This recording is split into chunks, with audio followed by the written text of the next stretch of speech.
नमस्कार। तो कैसे हैं आप लोग। मैं हूं आपका आशीष सर, आपके अपने इस यूट्यूब चैनल मैथिली आशीष सर पे। जैसे जानते हैं कि हम लोग सीखने सिखाने के सिलसिले को लेकर आगे बढ़ रहे हैं और आरआरबी में पूछे गए सवालों को हम यहाँ पर डिस्कस कर रहे हैं और अलजेब्रा से हम सवाल कर रहे थे। ठीक है, तो अलजेब्रा से 2 वीडियो हो चुकी हैं और ये तीसरी वीडियो रहेगी और इस वीडियो में हम अलजेब्रा को पूरी तरह से नस्ता नाबूद करने की कोशिश करेंगे। ठीक है, तो और कैसे कैसे क्वेश्चन अलजेब्रा में पूछे जाते हैं, 2-3 पैटर्न और है जो आरआरबी का फेवरेट है और जहाँ से आपको एग्जामिनेशन में सवाल देखने को मिलते हैं। चलिए उसको भी हम कर लेते हैं और आज अलजेब्रा का लास्ट दिन होगा और उसको हम आज पूरी तरह से ख़त्म करके ही मानेंगे। चलिए, तो और कैसे सवाल पूछे जाते हैं। अब ये एक ग्रुप होता है A square plus B square plus C square वाली फार्मूला का, तो इसको भी एक बार फार्मूला से मैं आपको इंट्रोड्यूस कराने की कोशिश करता हूँ। ठीक है, चलिए, तो फार्मूला क्या होता है तो आप देखेंगे, मैंने पहली वीडियो में जब बताया था तो आपको मैंने फार्मूला लिखवाया था क्या लिखवाया गया था, तो आप कहेंगे ए प्लस बी प्लस क्या C, A plus B plus C का होल स्क्वायर क्या होगा, तो आप कहेंगे A square plus B square plus C square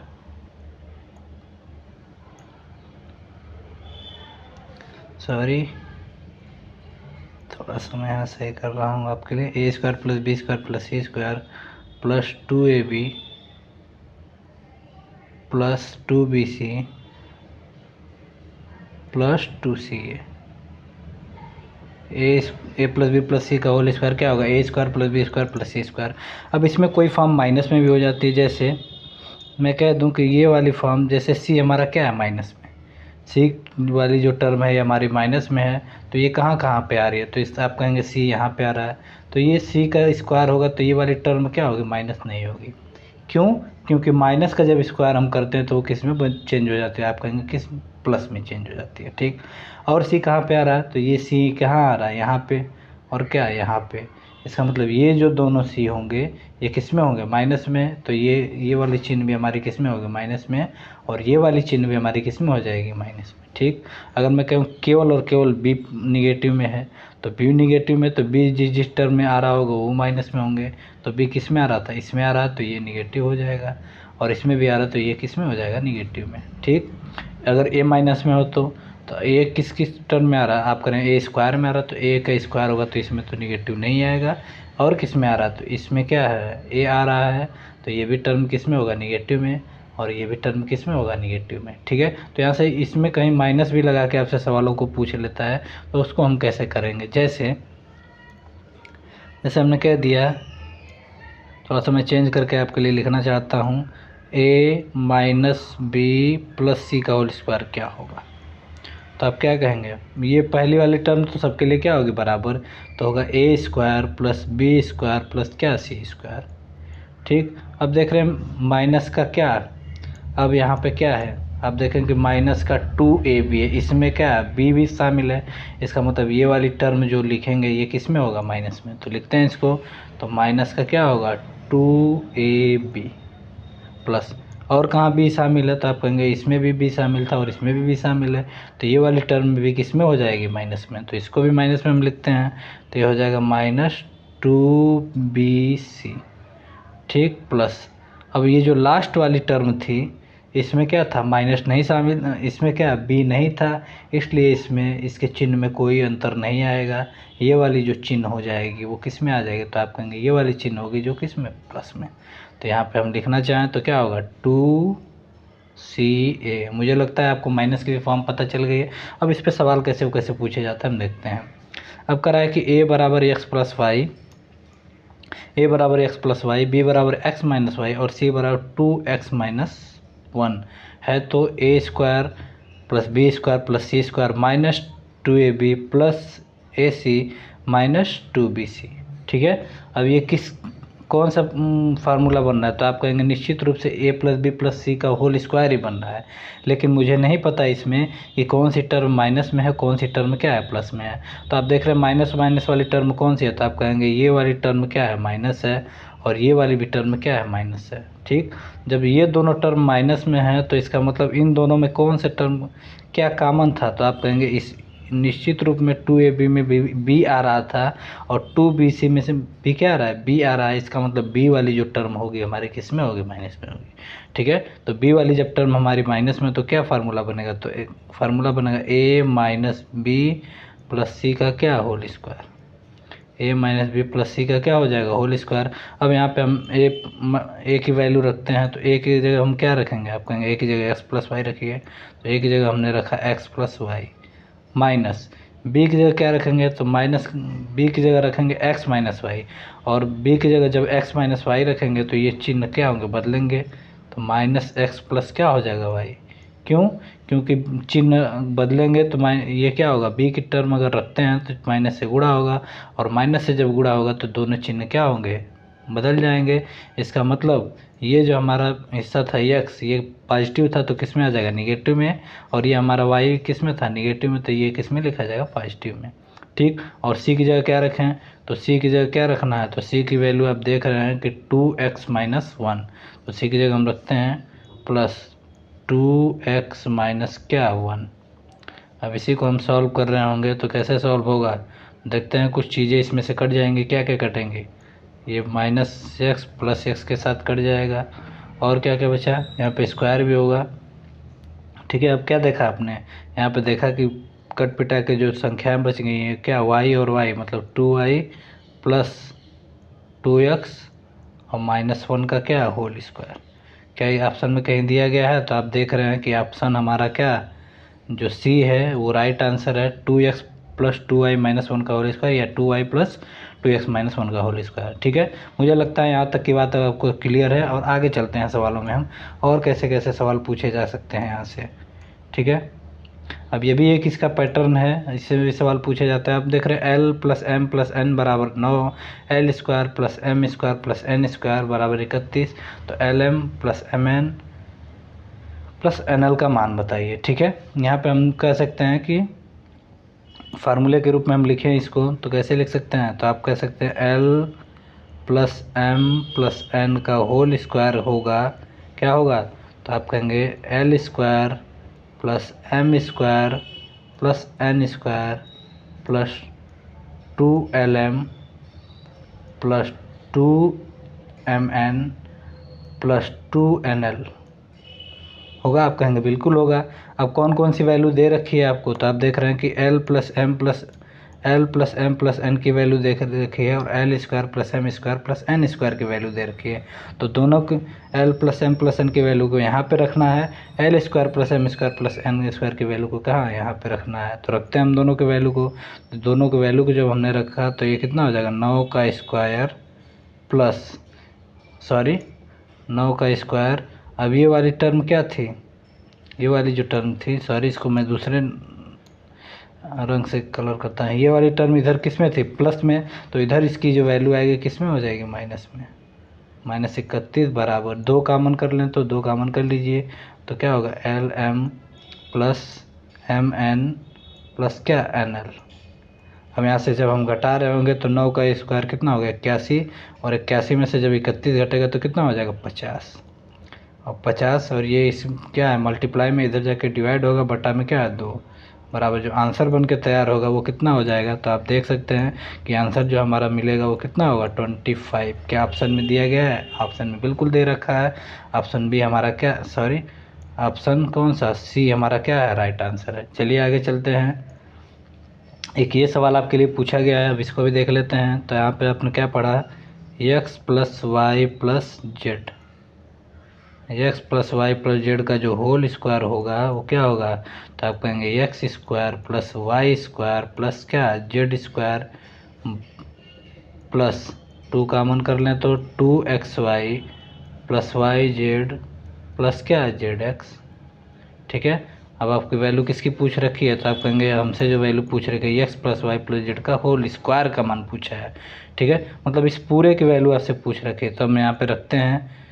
ठीक है, अब यहाँ पे हम रखेंगे क्या, X plus Y plus X square plus Y square plus Z square की वैल्यू रखते हैं, तो इस पूरे की पूरी यहाँ से यहाँ तक की वैल्यू क्या दे रखी है, तब कहेंगे इसकी वैल्यू 14 दे रखी है, प्लस इस यहाँ से यहाँ तक की वैल्यू क्या दे रखी है, तो यहाँ पे क्या है 2 लिखेंगे, और ये पूरी वैल्यू कितनी दे रखी है, तो आप कहेंगे 11, तो कितना हो जाएगा 14 प्लस 11 दूना कितना हो जाएगा 22।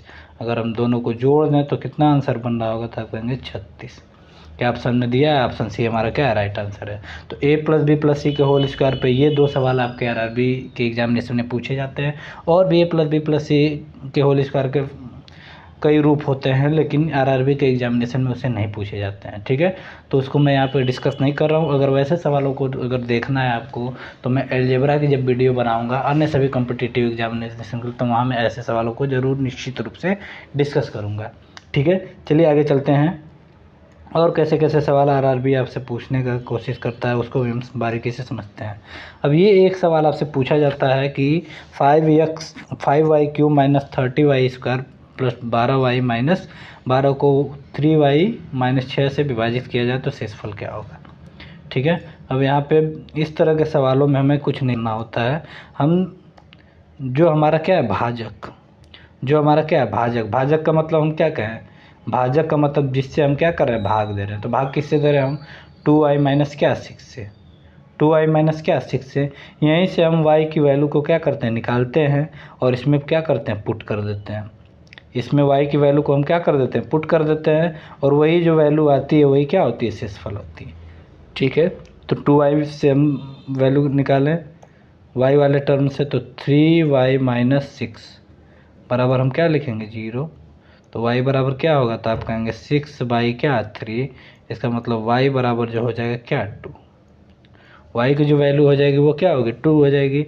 अब इसी को हम इस दिए गए इक्वेशन में क्या करते हैं रखते हैं। ये हमारा क्या है, ये हमारा क्या है भाज्य, इसमें हम रखेंगे और जो वैल्यू आएगी वही क्या होगा शेष हो जाएगा। तो इसको हम रख लेते हैं।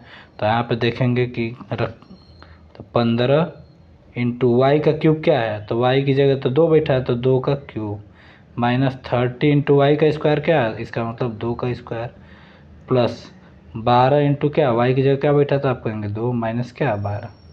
अब इसी को हम सॉल्व कर रहे होंगे, यही जो आंसर होगा वही आपका क्या होगा रिमाइंडर बचेगा, ठीक है। हल करते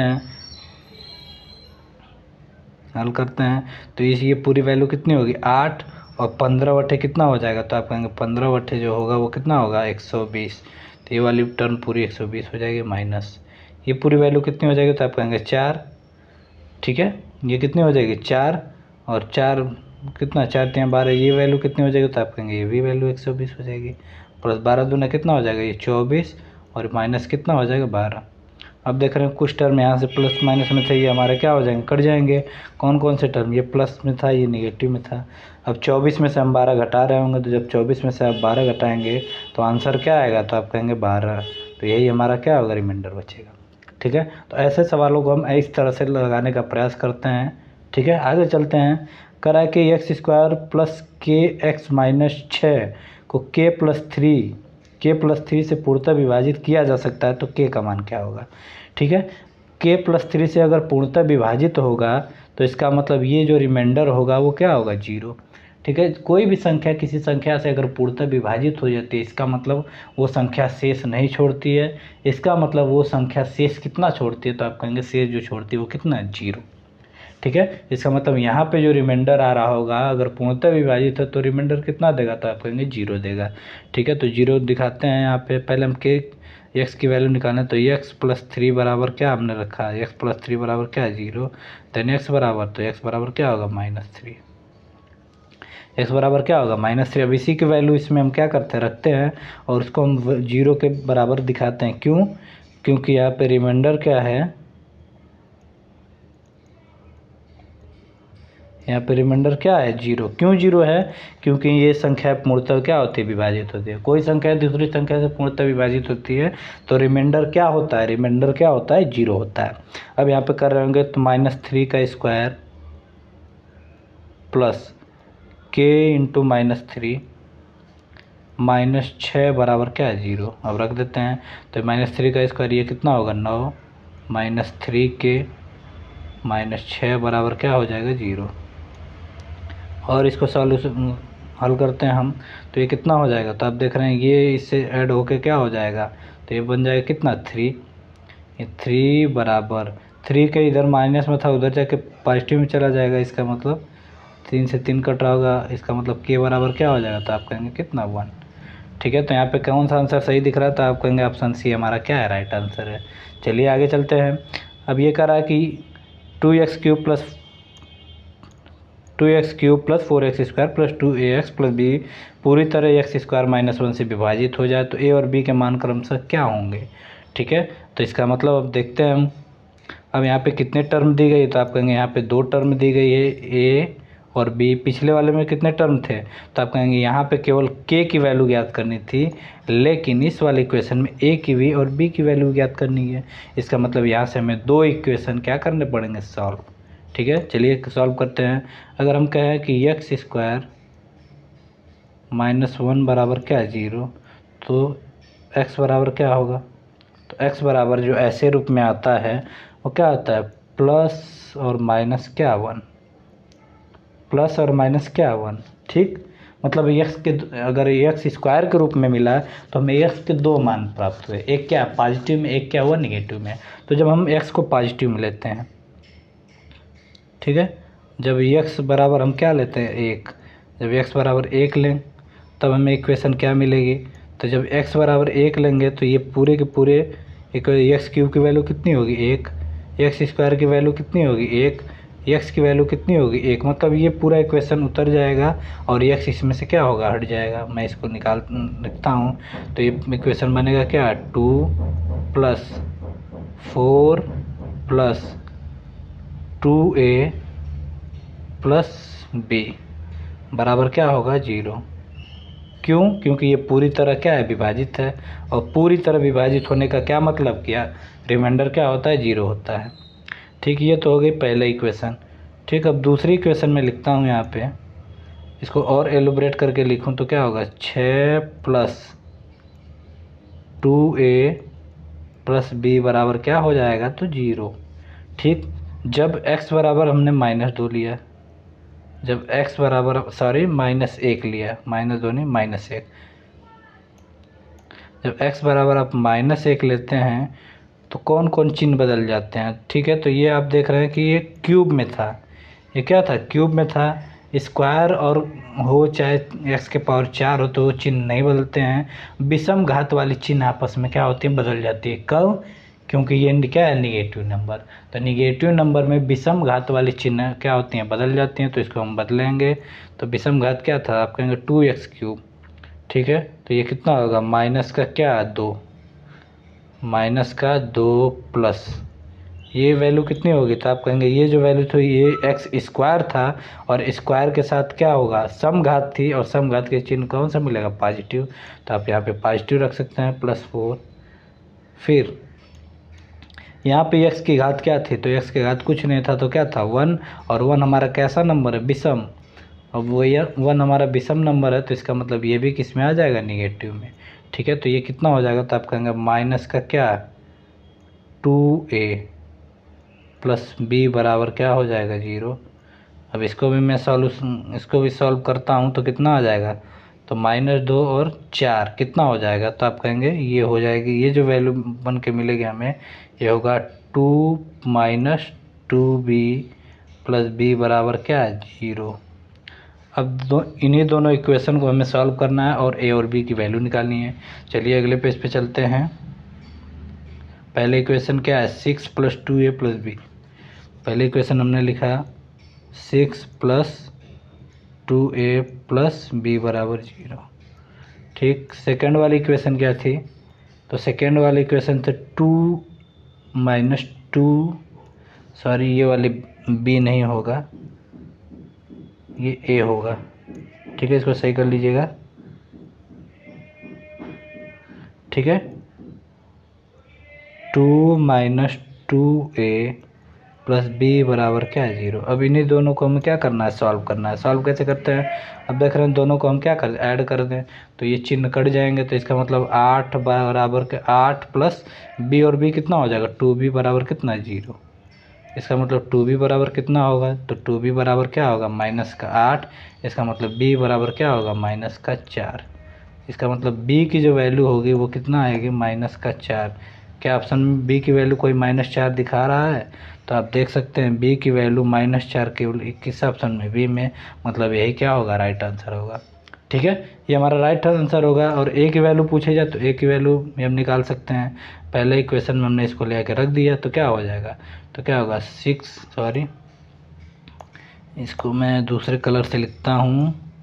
ठीक, अगर बी की वैल्यू यहाँ पर रख दें तो कितना होगा 6 + 2a - 4 बराबर क्या है 0। इसका मतलब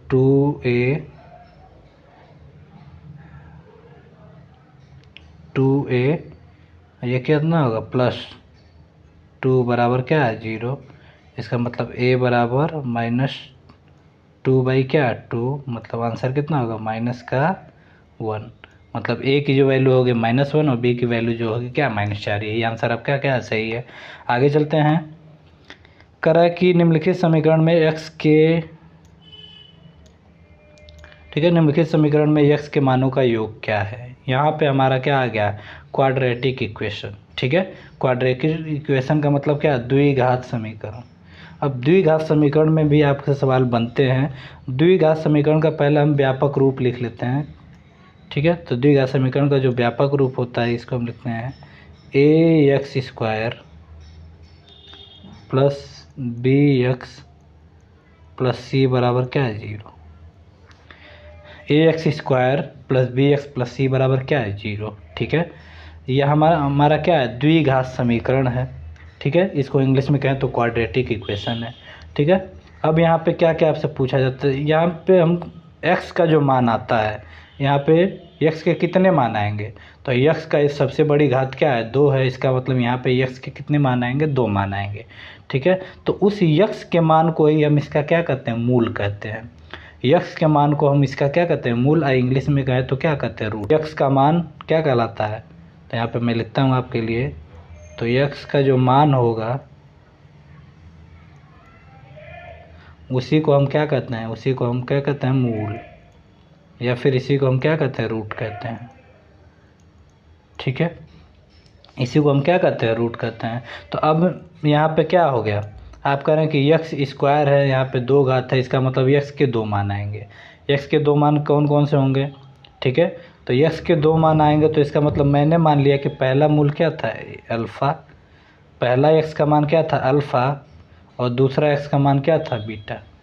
पहला मान मैंने क्या मान लिया, पहला मान x का जो था वो अल्फ़ा था और दूसरा मान जो था हमारा क्या था बीटा था। ठीक, अब यहाँ से कुछ फार्मूले आपके लिए निकलते हैं। अल्फ़ा + बीटा, अल्फ़ा + बीटा जो होता है वो -b/a के क्या होता है बराबर होता है। अल्फ़ा + बीटा जो होता है वो -b/a के क्या होता है बराबर होता है। ठीक, और अल्फ़ा बीटा बराबर क्या होता है, और अल्फ़ा बीटा इसका मतलब अल्फ़ा बीटा जो होता है वो c/a के बराबर होता है। ठीक है, अल्फ़ा बीटा बराबर जो होता है वो क्या होता है c/a।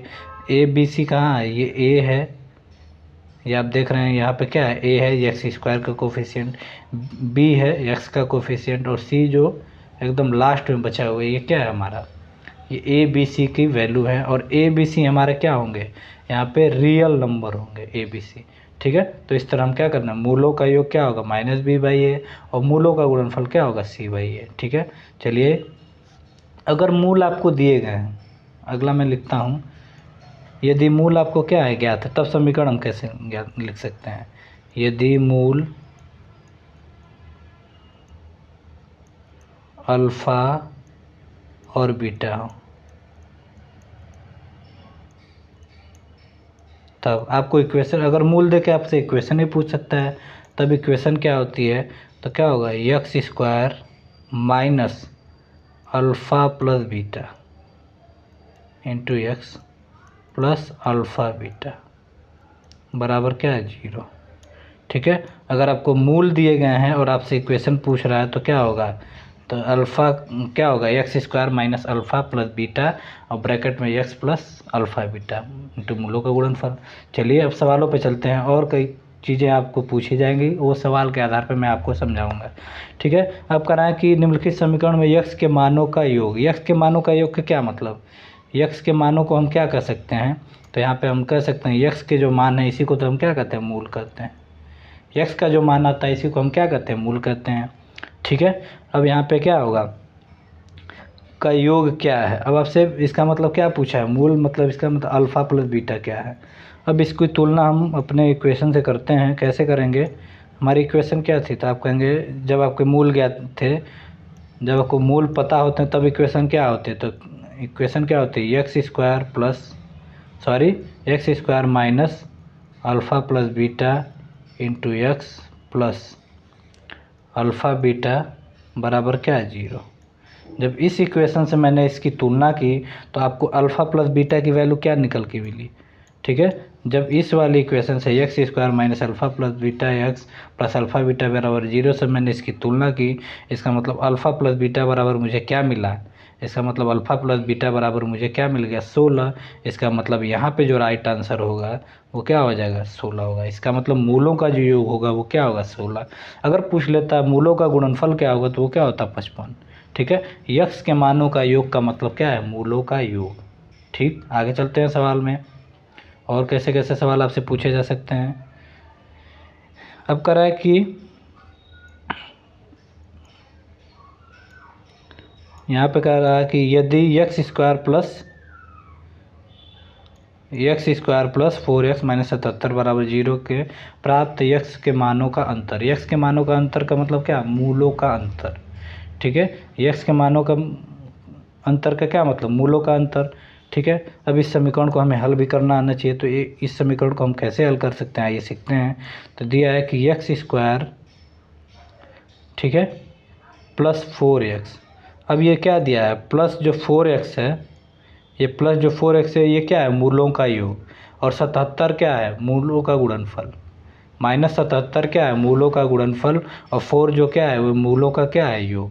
इसका मतलब मुझे इस 77 को इस तरह से तोड़ना होगा, मुझे इस 77 को इस तरह से तोड़ना होगा जो मल्टीप्लाई करने पे तो 77 आ जाए, और लेकिन जोड़ने पे कितना आ जाए, आप कहेंगे 4 आ जाए, ठीक है। तो इस 77 को कैसे तोड़ा जाता सकता है, तो आप कहेंगे 11 सत्ते कितना होगा, 77, ठीक है।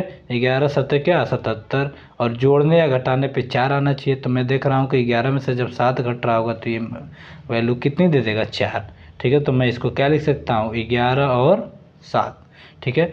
इसको मैं लिखता हूँ, तो प्लस का क्या यहाँ पे लिखूँ, तो प्लस 11x माइनस क्या, 4x, ठीक है। आप कहेंगे 11 को आपने प्लस में क्यों रखा है, क्योंकि ये दोनों चीज़ें, 4x नहीं, ये होगा क्या, ये होगा 7x, ठीक है। क्योंकि इन दोनों को, यहाँ पे 11 को मैंने पॉजिटिव में क्यों रखा, क्योंकि इसलिए रखा कि इन दोनों को जब मैं सॉल्व करूँ तो इसकी वैल्यू किस में आ जाए, पॉजिटिव में। अगर ये वैल्यू निगेटिव में आती, 4x निगेटिव में आता, तो इसको मैं इसमें से बड़े वाले को किस में रखता है, निगेटिव में, और छोटे वाले को किस में रखता है, पॉजिटिव में। लेकिन यहाँ से पॉजिटिव में लेके आंसर आना है, तो इसका मतलब बड़ा वाला हिस्सा जो होगा वो किस में होगा, तो आप कहेंगे बड़ा वाला जो हिस्सा होगा वो पॉजिटिव में होगा, ठीक है। मुझे लगता है इतना तो आपको बेसिक रूल आता ही होगा, आपने अगर अच्छे से क्लास 10th में पढ़ाई की है तो। ये कितना बराबर क्या रख रहे हैं, 0। अभी इस दोनों को सॉल्व करें तो एक्स प्लस कितना, 11, यहाँ से क्या मान होगा, तो -7, एक्स प्लस कितना, 11 बराबर क्या हो जाएगा, 0। अब एक एक्स प्लस 11 कामन कर लें तो एक्स प्लस 11 एक ब्रैकेट में आ जाएगा, और फिर एक्स माइनस 7 क्या होगा, एक ब्रैकेट में हो जाएगा। अब यहाँ से एक्स के अगर वैल्यू आपसे पूछ लें तो एक्स बराबर एक वैल्यू कितना होगा, तो आप कहेंगे माइनस का 11, और एक वैल्यू जो होगा वो कितना हो जाएगा, 7। एक वैल्यू माइनस का 11, एक वैल्यू कितना होगा, माइनस का 7। अब कह रहे एक्स के मानों का अंतर हम निकाल देते हैं, तो हम एक्स के मानों का अंतर कितना हो जाएगा, आप कहें अंतर का मतलब घटाना है, 7 माइनस माइनस क्या, 11, इसका मतलब 7 प्लस 11, इसका मतलब जो आंसर बन के तैयार होगा वो कितना होगा, 18, ठीक है। आप कहें कि 11 को इसमें बाद में क्यों रखा, आप पहले भी रख लीजिए। तो माइनस का क्या, 11, और माइनस का क्या, 7, तो यहाँ पे वैल्यू किस में आ जाएगी, माइनस में। और माइनस वाला उत्तर कहीं दिया है, आप कहेंगे नहीं दिया है, ठीक है। जब माइनस का उत्तर नहीं दिया तो हम उसको उत्तर नहीं कर सकते थे, इसलिए मैंने क्या रखा है, ऐसा उत्तर चुना जो ऑप्शन में क्या है, दिया है, ठीक है। आगे चलते हैं।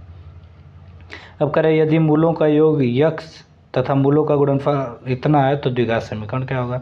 अभी आपने पीछे पढ़ा कि एक्स स्क्वायर माइनस मूलों का योग alpha beta into X plus मूलों का गुणनफल बराबर क्या है 0। यही क्या होता है इक्वेशन होता है। अब मैं मूलों का योग और गुणनफल रख लेता हूँ तो क्या होगा एक्स स्क्वायर माइनस मूलों का योग कितना है 11x प्लस मूलों का गुणनफल कितना है 30 बराबर कितना है 0।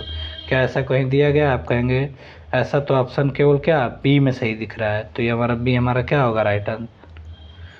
ठीक है आगे चलते हैं। सॉरी थोड़ा मैं इसको मिटाता हूँ आपके लिए। ठीक, द्विघात समीकरण के दो मूल क्या क्या दिए गए हैं। तो द्विघात समीकरण के दो मूल 1/11 और 1 में -1/9 है। समीकरण का निम्नलिखित रूप में किस प्रकार लिखा जा सकता है। ठीक है, जब दो मूल है तो हम ऐसे भी इसको रख सकते थे। इस समीकरण को हम ऐसे भी लिखते हैं। ठीक है, इस समीकरण को x माइनस अल्फ़ा और x माइनस सॉरी इसको मैं यहाँ से मिटाता हूँ। x माइनस अल्फ़ा और x माइनस बीटा बराबर क्या है 0। इस इक्वेशन को मैं ऐसे भी लिख सकता हूँ, जो इक्वेशन मैंने पीछे लिखा है ये वाली इक्वेशन, ये वाली जो इक्वेशन है इसको मैं इस तरीके से भी लिख सकता हूँ। तो इसका एक रूप ये भी है, इसको भी आप कॉपी में लिख लीजिएगा। ठीक है, तो हम यहाँ पे रखते हैं तो क्या हो जाएगा, अब यहाँ पे रख लीजिए। तो x माइनस अल्फ़ा की जगह क्या बैठा है 1/11, 1/11 हमने लिख दिया। और बीटा की जगह क्या बैठा है -1/9। तो x माइनस माइनस के साथ क्या होगा +1/9 बराबर क्या है 0। अब इसको मैं रखता हूँ तो ये कितना होगा 11x माइनस 1 बाई कितना 11 और ये कितना होगा 9x प्लस 1 बटा में 9 बराबर क्या 0। अब यहाँ से 11 और 9 को हम उधर कर दें तो ये पूरी वैल्यू कितनी हो जाएगी। तो अब जो ये पूरी वैल्यू होगी 11x माइनस 1 और 9x प्लस 1 बराबर क्या 0। 0 क्यों, क्योंकि ये दोनों मल्टीप्लाई होकर कहाँ चले गए यहाँ की तरफ। कौन सा ऑप्शन सही है आप कहेंगे 11x minus 1 9x plus 1, option कौन सा सही है। तो आप कहेंगे ऑप्शन बी हमारा क्या है राइट आंसर है। ठीक है, 11x माइनस 1 9x प्लस 1 बराबर क्या है 0। ठीक है, तो किसी कभी कभी ऐसे भी आपको सवाल को क्या कर लिया जाता है पूछ लिया जाता है। चलिए आगे चलते हैं। अब एक सवाल आपको मूलों के नेचर से पूछता है। अब एक सवाल आपको नेचर से भी पूछा जा सकता है, तो इसको मैं लिखता हूँ। नेचर हम कैसे पता करते हैं, तो व्यापक समीकरण क्या है, तो आप कहेंगे ax² plus bx plus c बराबर क्या है 0, जहाँ a b और c क्या है रियल नंबर हैं। ठीक है, आगे चलते हैं। अब ये कह रहा है कि यहाँ इसका मूल का कैसे हम पता लगाएं। मूल का पता कैसे लगाते हैं, तो 3 कंडीशन बनती है। पहली कंडीशन जब b², 3 कंडीशन बनती है जब b² की वैल्यू 4ac से क्या हो जाए बड़ा हो जाए। ठीक, b² की वैल्यू 4ac से क्या हो जाए बड़ा हो जाए, या फिर b² की वैल्यू 4ac के क्या आ जाए बराबर आ जाए, या फिर b² की जो वैल्यू है वो 4ac से क्या आ जाए छोटी आ जाए। ठीक, ये 3 कंडीशन आपके क्या होती हैं बनती हैं। ठीक है, इस कंडीशनों से भी आपको सवाल में पूछे जा सकते हैं। ठीक, जब b² की वैल्यू 4ac से बड़ा हो जाए तब हम यहाँ पे कहते हैं क्या मूल जो हमारे क्या हैं वास्तविक हैं। मूल हमारे क्या हैं वास्तविक हैं और दोनों मूल क्या हैं असमान हैं। इसका मतलब अल्फ़ा और बीटा की वैल्यू क्या है दोनों सेम नहीं है। इसका मतलब क्या हुआ कि अल्फ़ा और बीटा की वैल्यू दोनों क्या है सेम नहीं है। ठीक, अगर दोनों बराबर हैं तो मूल हमारे क्या हैं वास्तविक हैं, मूल हमारे क्या है वास्तविक हैं और दोनों मूल हमारे क्या है समान है। इसका मतलब अल्फ़ा और बीटा की जो वैल्यू है दोनों क्या है सेम है। ठीक, और ये जो तीसरी कंडीशन होगी कि b² की वैल्यू 4ac से छोटा हो जाए, तो ये हमारी कोई कंडीशन नहीं होती है और ये कंडीशन जब नहीं होती तो इस कंडीशन को हम क्या रूप देते हैं, तो आप कहेंगे इस कंडीशन को हम काल्पनिक का रूप देते हैं। इसका मतलब ये जो ऐसे में हमारे जो मूल होंगे वो क्या होंगे, काल्पनिक होंगे, इमेजिनरी होंगे। इसको केवल हम क्या इमेजिन कर सकते हैं। ठीक है, मैंने क्या बताया कि जब भी स्क्वायर की वैल्यू 4ac से बड़ी हो जाए तो क्या होगा, मूल वास्तविक होंगे और समान होंगे। ठीक, जब भी स्क्वायर की वैल्यू 4ac के बराबर हो जाए तो मूल वास्तविक होंगे और समान होंगे। जब भी स्क्वायर की वैल्यू 4ac से छोटी हो जाए तो बी स्क्वायर की वैल्यू तो निगेटिव में आ जाएगी, सॉरी बी स्क्वायर की वैल्यू 4ac से क्या हो जाएगी, छोटी हो जाएगी। तो ये वैल्यू हमारी क्या कहलाएगी, काल्पनिक कहलाएगी। ठीक है, अब एक और यहाँ से थोड़ी सी कंडीशन आपको लेके जाना है, इसको भी देखना है क्योंकि यहाँ से भी आपको सवाल पूछे जाते हैं। तो रियल में क्या क्या है, रियल वास्तविक का मतलब ये भी टर्म शामिल है, ये भी टर्म शामिल है। तो इन दोनों को एक टर्म बना के आप कैसे लिख सकते हैं, तो इसको हम लिख सकते हैं बी स्क्वायर की जो वैल्यू होगी वो 4ac के बराबर या तो उससे क्या होगी, बड़ी होगी। बी स्क्वायर की वैल्यू 4ac के बराबर या उससे क्या होगी, बड़ी होगी। तब हम कहेंगे कि मूल हमारे क्या हैं, वास्तविक हैं। ये केवल वास्तविक होने की शर्त है। ठीक है, आपसे ऑप्शन में दे दे कि निम्न में से कौन सा वास्तविक होने की शर्त है। एक दे दे बी स्क्वायर बराबर 4ac, B square is greater than 4ac, B square is smaller than 4ac, और एक ऑप्शन आपको ये मिले तो आपको निश्चित रूप से ऑप्शन यही करना है कि वास्तविक होने की जो शर्त होगी वो बी स्क्वायर की जो वैल्यू होगी वो 4ac से बड़ी या फिर उसके क्या होगी, बराबर होनी चाहिए। ठीक है, तो ये भी सवाल आपको देखने के कई एग्जामिनेशन में मिलते हैं, तो इसको भी हमें लिख के देख के समझ के जाना है।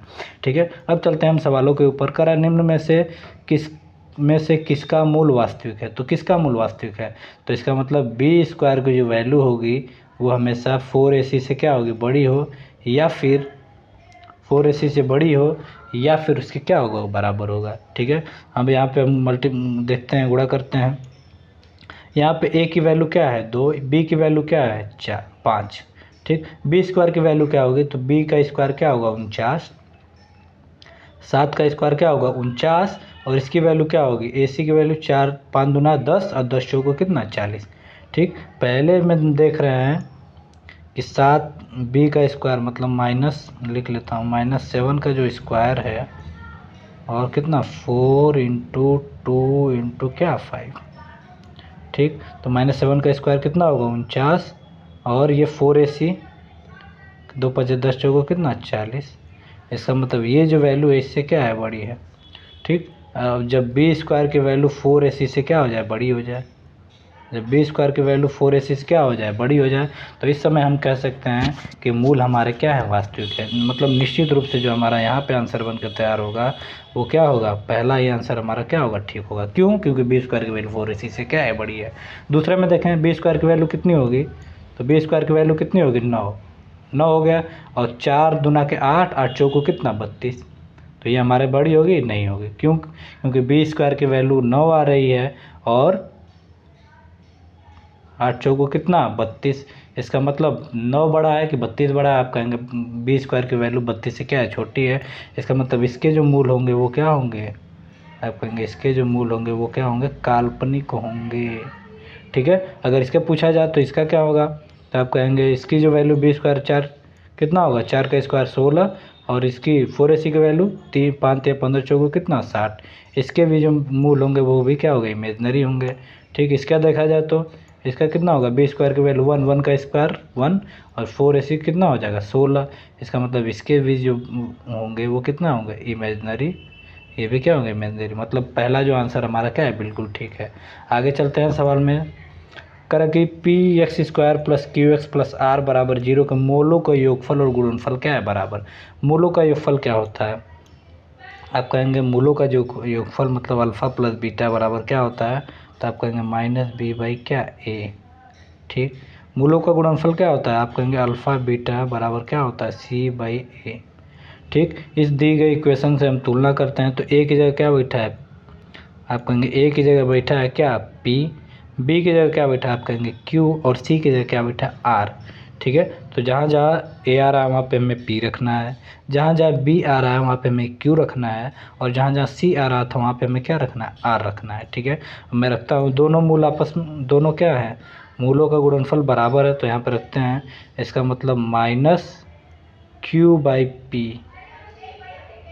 Minus Q by P. Minus Q by P क्यों? क्योंकि बी की जगह क्यू बैठा है, ए की जगह क्या बैठा है, पी बैठा है, बराबर सी बाई ए। सी की जगह क्या बैठा है तो आर, और ए की जगह क्या बैठा है पी। ठीक, यहाँ से हम देख रहे हैं दो चीज़ें आपस में क्या हो गई, कट गई, पी से पी यहाँ पे क्या होगा, कट गया। तो माइनस क्यू बराबर क्या होगा आर। अगर मैं क्यू को उस साइड लेके जाऊँ तो क्या होगा, आर प्लस क्यू बराबर क्या होगा, जीरो। आर प्लस क्यू बराबर क्या होगा, जीरो, या क्यू प्लस आर बराबर क्या होगा, जीरो। कौन से कंडीशन सही है, आप कहेंगे ऑप्शन बी हमारा क्या है राइट आंसर है। तो ऐसे ऐसे सवाल आपको एग्जामिनेशन में दिखने को मिलेंगे और आप इसको बिल्कुल अच्छे से सलीके से तरीके से करिएगा। आगे चलते हैं, करें X square minus 3x plus 2 बराबर जीरो। जीरो के मूल हैं अल्फ़ा और बीटा, तो अल्फ़ा प्लस 1 बीटा के मूल का वास्तविक समीकरण क्या होगा। ठीक है, इसको हम लिख लेते हैं। कैसे करेंगे भाई, यहाँ पे क्या, अब यहाँ पे देख रहे हैं कि x की वैल्यू कोई ऐसी सपोज करनी है जिसको जोड़ने चाहे घटाने पे -3 आए और गुणा करने पे इतना आ जाए 2। ठीक है, मैं इसे लिख सकता हूँ एक्स स्क्वायर माइनस 3x, मतलब इसको मैं लिख सकता हूँ -2x माइनस एक्स प्लस 2 बराबर क्या है, जीरो। प्लस 2 बराबर क्या है, जीरो। क्यों? क्योंकि जोड़ने पे, इन दोनों को जोड़ने पे कितना आ गया, -3 आ गया, और गुणा करने पे +2 आ गया। बिल्कुल लिख सकते हैं। अब इसको हम लिख सकते हैं, तो x कॉमन किया, x माइनस 2। ठीक है, x माइनस क्या, x जब हमने कॉमन किया तो x माइनस 2, यहाँ से क्या कॉमन किया, कुछ कॉमन नहीं मिला तो मैंने 1 कॉमन कर लिया। तो हमने x माइनस क्या है 2 बराबर क्या है, जीरो। ठीक, अब x माइनस 2 मैंने कॉमन किया तो x माइनस 2 और x माइनस 1 बराबर क्या है, जीरो। तो x के दो मान प्राप्त हुए, x का मान क्या आ गया, 2 मिल गया, और क्या 1 मिल गया। इसका मतलब x अल्फ़ा और बीटा की वैल्यू हमें क्या हो गई, मिल गई। ठीक, अल्फ़ा और बीटा की वैल्यू हमें क्या होगी, अल्फ़ा बराबर मैंने मान लिया क्या रख दिया, 2। अल्फ़ा बराबर मैंने मान लिया क्या, 2, और बीटा बराबर मैंने मान लिया क्या, 1। अब यहाँ पे अब किसका हमें ऐसे समीकरण लिखने हैं जिसका मूल्य ये हो। इसका मतलब अल्फ़ा की जगह जब 2 रखा क्या, तो ये हो गया 3, और बीटा की जगह जब हमने 1 रखा तो इसकी वैल्यू क्या आ जाएगी, 2। ठीक, तो आपको कैसे पता है, आप इक्वेशन कैसे लिख सकते हैं, एक्स स्क्वायर माइनस मूलों का योगफल। मूलों का योगफल 3 और 2 जोड़ेंगे तो कितना होगा, 5x। ठीक, प्लस मूलों का गुणनफल 3 दूना के कितना, 6 बराबर क्या है, 0। ये कहाँ से आ गया, तो आप फार्मूला पीछे पढ़ के आए हैं कि क्या होता है, एक्स स्क्वायर माइनस मूलों का योगफल alpha beta plus alpha beta बराबर क्या है, 0। यहीं से हमने क्या कर दिया, रख दिया। ठीक है, क्योंकि अब अल्फ़ा की जगह अल्फ़ा प्लस 1, बीटा की जगह बीटा प्लस 1 रखा गया है। ठीक है, कौन सा ऑप्शन सही होगा, तो ऑप्शन देख सकते हैं, x square minus 5x plus 6 बराबर 0। मतलब यहाँ जो आंसर होगा, आंसर डी आपका क्या होगा, राइट आंसर होगा। ठीक है, आगे चलते हैं, करें X square plus B X plus C बराबर 0 के मूल अल्फ़ा और बीटा है, तो alpha square plus beta square का मान क्या होगा। ठीक है, ये ऐसे भी सवाल आपसे पूछा जाता है। इसका मतलब मूलों का योग क्या होगा, तो अल्फ़ा प्लस बीटा बराबर आप कहेंगे -b बाई क्या होगा, a। ठीक, अल्फ़ा बीटा बराबर क्या होगा, तो आप कहेंगे अल्फ़ा बीटा बराबर होगा क्या, सी बाई ए। आपसे क्या पूछा है, अल्फ़ा स्क्वायर प्लस क्या, बीटा स्क्वायर। ये तो अलजेब्रा में हम पहले ही पढ़ चुके हैं। ये तो अलजेब्रा में हम पहले ही पढ़ चुके हैं। कैसे इसको सॉल्व करेंगे, तो इसको हम लिख सकते हैं क्या, alpha square plus beta square को अल्फ़ा प्लस, सॉरी मैं इसको मिटाता हूँ, मुझे किसका वैल्यू पता है, अल्फ़ा और बीटा की अलग अलग वैल्यू नहीं पता है, और ना मैं क्या करता, निकाल लेता। ठीक, लेकिन मैं इसी फार्मूले का यूज करके निकालता हूँ। तो अल्फ़ा प्लस बीटा का क्या, होल स्क्वायर, और अल्फ़ा प्लस बीटा का होल स्क्वायर क्या होता है, alpha square plus beta square plus 2 alpha beta क्या होता है, प्लस 2 अल्फ़ा बीटा। तो इसके स्क्वायर में से मैं अगर 2 अल्फ़ा बीटा क्या कर लूँ, घटा दूँ, 2 अल्फ़ा बीटा क्या कर लूँ, घटा दूँ, तो मुझे किसकी वैल्यू मिल जाएगी, alpha square plus beta square की। ठीक है, फिर से समझते हैं, अल्फ़ा प्लस बीटा स्क्वायर का अल्फ़ा प्लस बीटा का होल स्क्वायर क्या होगा, आप कहेंगे alpha square plus beta square plus 2 alpha beta. अब मुझे किसकी वैल्यू चाहिए, इसकी वैल्यू। तो आप कहिए इसमें से 2 अल्फ़ा बीटा अगर मैं घटा दूँ तो 2 अल्फ़ा बीटा से -2 अल्फ़ा बीटा हमें क्या होगा, कट जाएगा। तो वैल्यू जो बचेगी वो अल्फ़ा स्क्वायर प्लस क्या है, बीटा स्क्वायर बचेगी। तो यहाँ से मैं इसकी वैल्यू रख लेता हूँ। अब यहाँ से वैल्यू जब मैंने रखी तो ये वैल्यू हो गई बी स्क्वायर माइनस क्या, B square by A square minus 2 into alpha beta की वैल्यू क्या है, अल्फ़ा बीटा की वैल्यू क्या है, सी बाई क्या ए। अब इसको सॉल्व कर रहे होंगे, ठीक है। तो यहाँ देख रहे हैं कि इसमें किसकी कमी थी, नीचे ए की कमी थी, तो ऐसे हमने यहाँ पे ऊपर गुणा किया, ए से नीचे गुणा किया, तो कितना हो जाएगा, बीटा का स्क्वायर माइनस 2ca बटा में ए स्क्वायर। क्या यहाँ कहीं दिया गया, आप देख रहे हैं कि ऑप्शन ए आपका बिल्कुल राइट आंसर है, इसलिए हमारा आंसर क्या होगा, ये सही हो जाएगा। चलिए आगे चलते हैं। अब कह रहा है कि 6x² माइनस 5x प्लस 1 बराबर 0 के दो मूल अल्फ़ा बीटा हैं, इनके मूलों के वर्गों का योग क्या होगा, ठीक है। तो ये मैं आपको होमवर्क में लगाने के दे रहा हूँ, आप होमवर्क में लगा के इसको कमेंट बॉक्स में कमेंट कर सकते हैं, क्योंकि मूलों के वर्गों का योग, यही फार्मूला तो हमने लिखा है, मूलों, ये मूल अल्फ़ा और बीटा है, उनके वर्गों का योग, ठीक, बिल्कुल ऐसे हम क्या कर सकते हैं, निकाल सकते हैं। आगे चलते हैं। अब करें यदि समीकरण x² माइनस 6 kx प्लस 5 बराबर 0 का एक मूल 5 है तो k का मान होगा, ठीक है।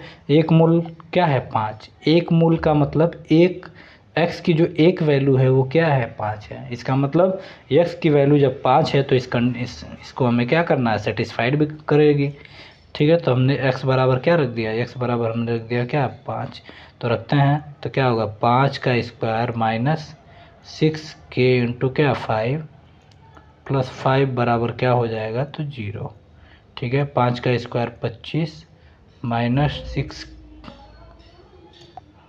ये क्या होगा 30k प्लस 5 बराबर क्या होगा 0, ठीक। 25 और 5 कितना होगा 30 बराबर 30k को उधर हम ले गए तो 30 से 30 डिवाइड होगा तो k बराबर कितना हो जाएगा, तो आपका k बराबर 1, मतलब k बराबर 1 यहाँ पर क्या होगा, राइट आंसर होगा। आगे चलते हैं। अब ये कह रहा है कि यदि समीकरण 14x प्लस 8y प्लस 5 बराबर 0 और 21x माइनस KY माइनस 7 बराबर 0 का कोई हल संभव नहीं है तो k का मान क्या होगा। अब तक हमने क्या पढ़ा, अब तक हमने क्वाड्रेटिक इक्वेशन पढ़ा, और ये जो सवाल है इसमें दो आपको इक्वेशन दी गई है, दो इक्वेशन दी गई है और आपको कह रहा है कि कोई हल संभव नहीं, इसकी कंडीशन आपको क्या करनी है, लिखनी है, ठीक है। तो ये ऐसे को हम कहते हैं कि दो चर राशियों का रैखिक समीकरण ये हमारा है। इसमें कितने राशियां हैं, तो आप कहेंगे दो राशियां हैं, वो भी क्या, x और क्या y। अब इससे भी हम रूबरू हो लेते हैं, ठीक है। तो अब एक होता है क्या, ax1 plus by1 plus c1 बराबर क्या है 0। ये मैंने एक समीकरण लिखा है, ax1 plus by1 plus c1 बराबर क्या है 0। दूसरा समीकरण हमने लिखा है इसी ग्रुप में, सॉरी a1x, इसको मैं मिटाता हूँ, थोड़ा सा ए बी सी इधर हो गया है। चलिए यहाँ पे लिखेंगे a1x plus b1y plus c1 बराबर क्या है 0। सेकेंड इक्वेशन में लिखूँ तो ये क्या होगा a2x plus b2y plus c2 बराबर क्या लिखा हमने 0, ठीक। अब इसके भी बहुत सारी कंडीशन होती हैं। अब हम पहले देखते हैं कौन कौन सी कंडीशन होती है। तो हम लिखते हैं क्या, पहली condition a1 upon a2 does not equal to b1 upon b2, ठीक। जब a1 अपन a2 की वैल्यू b1 अपन b2 के बराबर क्या हो, नहीं हो, तो इसको हम कहते हैं क्या, इस कंडीशन को हम कहते हैं कोई हल नहीं है, सॉरी कोई हल नहीं है,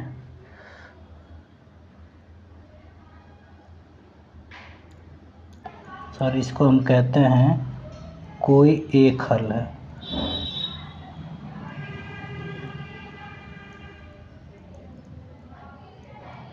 ये हो गई एक कंडीशन। दूसरी जो कंडीशन होती है इसको मैं लिखता हूँ a1 अपान a2 बराबर b1 अपान b2 बराबर c1 अपान क्या c2।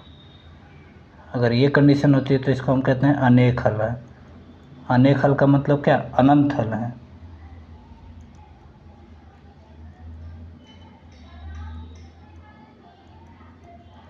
ठीक है, ये अनेक हल हैं या अनंत अनेक हल हैं।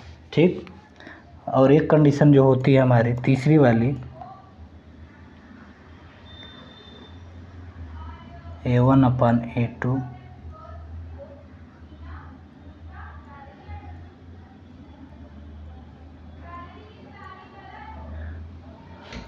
थोड़ा सा मैं इधर उधर लिखता हूँ क्योंकि यहाँ पे चीज़ें एडजस्ट नहीं हो पा रही है, इसको मैं इधर उधर लिखता हूँ। ठीक है, यहाँ पर मैंने लिखा A1/A2 बराबर B1/B2 does not equal to C1/ क्या C2। इस वाली कंडीशन को कहते हैं हम क्या, कोई हल नहीं।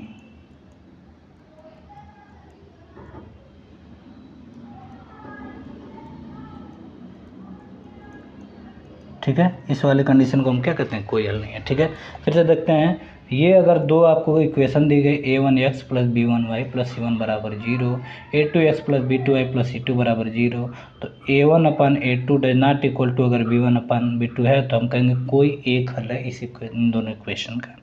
ठीक है, A1/A2 बराबर B1/B2 बराबर C1/C2, अगर ये कंडीशन बनती है तो आप कहेंगे अनंत क्या है, आप कहेंगे अनंत अनेक हल है, मतलब इसके कई सारे वैल्यू क्या है, पॉसिबल है। ठीक है, अब A1/A2 बराबर B1/B2 does not equal to C1/C2, तो इसमें क्या होगा, कोई हल क्या है, नहीं है।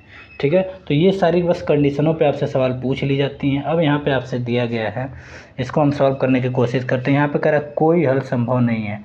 कोई हल संभव नहीं है का मतलब क्या है, कोई हल संभव नहीं है का मतलब क्या है, ये वाली कंडीशन पे हमसे सवाल पूछ ली गई है। अब मैं यहाँ पे A1/A2 की वैल्यू क्या करता हूँ, रखता हूँ। अब आप देख रहे हैं A1 की जगह क्या बैठा है 14 और A2 की जगह क्या बैठा है 21। इसका मतलब मैं लिख सकता हूँ 14 बटा में क्या 21 बराबर। ठीक, फिर B1 की जगह क्या बैठा है 8 और B2 की जगह क्या बैठा है, तो आप कहेंगे K बैठा है, लेकिन किस में, निगेटिव में। तो निगेटिव वाले टर्म को भी हम क्या करते रखते हैं, तो निगेटिव वाले टर्म को जब मैंने रखा तो क्या होगा -8 बटा में कितना K does not equal to कितना, डज नॉट इक्वल टू, तो आप कहेंगे C1/C2। तो C1 की जगह क्या बैठा है 5 और C2 की जगह -7, तो इसको भी हम लिखना है, तो इसको हम क्या लिखेंगे -5 बटा में क्या लिखेंगे 7। ठीक है, अब करा है तो K का मान होगा, तो K का मान क्या हो सकता है, तो अगर होगा K का मान होगा वाली कंडीशन होगी तो हमें इससे क्या करनी है, तुलना करनी है। इन दोनों के आपस में क्या करनी है, तुलना करनी है। अगर कहता है K का मान क्या होगा, नहीं होगा, अगर कह देता है K का मान क्या होगा, नहीं होगा, तो मैंने इन दोनों का क्या करनी थी, तुलना कर लेनी थी। ठीक है, तो यहाँ पे K का मान होगा वाली कंडीशन आपसे पूछी है, इसका मतलब पहले दो टर्म का हमें क्या करना है, कंपैरिजन करना है। तो कंपैरिजन करिए पहले दो टर्म का, तो यहाँ पे कर सकते हैं। तो यहाँ पे इसकी वैल्यू अगर हम कटा के लिखें, 7 से कटाएं 7 दूना के 14, 7 तरीके कितना 21, फिर ये इससे कट रहा होगा माइनस कितने बार में, 4 बार में। तो K बराबर क्या हो जाएगा, तो K बराबर ये टर्म इधर जाएगी, तो K बराबर क्या कितना हो जाएगा -12। इसका मतलब जब K की टर्म -12 के बराबर होगी तो इस इक्वेशन का कोई हल क्या होगा, नहीं होगा। इसका मतलब कौन सा आंसर आपका क्या है, सही है, तो आप कहेंगे ऑप्शन डी हमारा क्या होगा, राइट आंसर होगा। ठीक है, यहाँ पे अगर पूछ लेता है कि K का मान नहीं होगा जिसके लिए कोई हल संभव क्या है, नहीं है, तब मैं लास्ट वाले दो टर्म को लेके क्या करता, कंपेरिजन करता। ठीक है, तो आज अलजेब्रा बिल्कुल आपके आरआरबी ग्रुप डी के हिसाब से पूरी तरीके से ख़त्म हो चुका है। ठीक है, तो आप इसको अलजेब्रा को बहुत अच्छी तरीके से देखें, समझें और पढ़ें। यहाँ से आपको एग्जामिनेशन में एक सवाल मिलेगा ही मिलेगा और उसको आप एक नंबर को आप छोड़िएगा नहीं। ठीक है, तो मुझे लगता है कि आज के लिए मैं वीडियो को बस यहीं तक रहने देता हूँ। बाकी और कौन सा चैप्टर आपको दिक्कत करता है उससे आप पूछिए, कमेंट बॉक्स में लिखिए, मैं उसको आगे पढ़ाने का प्रयास करूँगा। ठीक है, तो आज के लिए इतना ही इस वीडियो में। बाकी कुछ वीडियो में अच्छा लगा हो, बाकी कोई शिकायत करनी हो तो डिस्क्रिप्शन बॉक्स में लिंक दिया गया, आप टेलीग्राम चैनल ज्वाइन करके या तो वहाँ से कंप्लेन कर सकते हैं या फिर कोई हमारा मनोबल बढ़ा सकते हैं, या कमेंट बॉक्स में आप ज़रूर अपनी राय लिखें। ठीक है, तो चलिए आज के लिए बस वीडियो में इतना ही रहने देते हैं। तब तक के लिए bye bye, take care, good night, have a great. और हाँ, एक और ख़ास बात, आप चैनल को लाइक और शेयर नहीं कर रहे हैं तो चैनल को लाइक कीजिए, शेयर करिए और सब्सक्राइब करिए, अपने दोस्तों तक फैला दीजिए। जितना हमारा परिवार बड़ा होगा उतने अच्छे से, उतने तरीके से, उतने जोश और जज्बे के साथ मैं आपके साथ मेहनत करूँगा और आपको कहीं ना कहीं एक नौकरी दिलवा के रहूँगा। मैथमेटिक्स में आपको कहीं से दिक्कत नहीं आने वाली है, इस बात की पूरी गारंटी है। ठीक है, तो चलिए आज के लिए इतना ही। Bye bye, take care, have a great day.